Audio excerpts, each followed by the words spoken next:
There were individuals with ties to the groups or parties involved.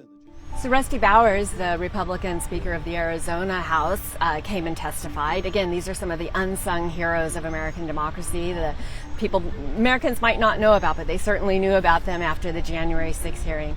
Did anyone provide you with evidence of election fraud sufficient to affect the outcome of the presidential election in Arizona? No one provided me ever such evidence.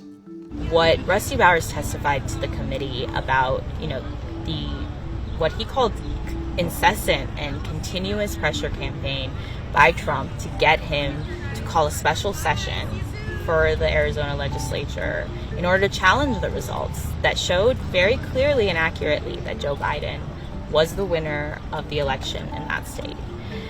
Rusty Bowers talks about how he would get phone calls from Trump, he would get phone calls from Trump allies, consistently telling him that his oath as a Republican, that his oath in office should extend to these favors that Trump is asking, should extend to wanting to unearth these election fraud claims that were baseless, that Bowers himself testified were not happening in his state, and he did not have the authority to do what they were asking him to do, and he withstood that pressure.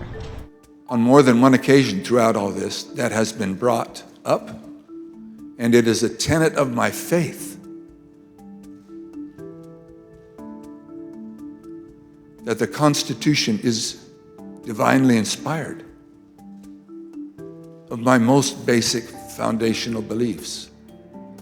And so for me to do that because somebody just asked me to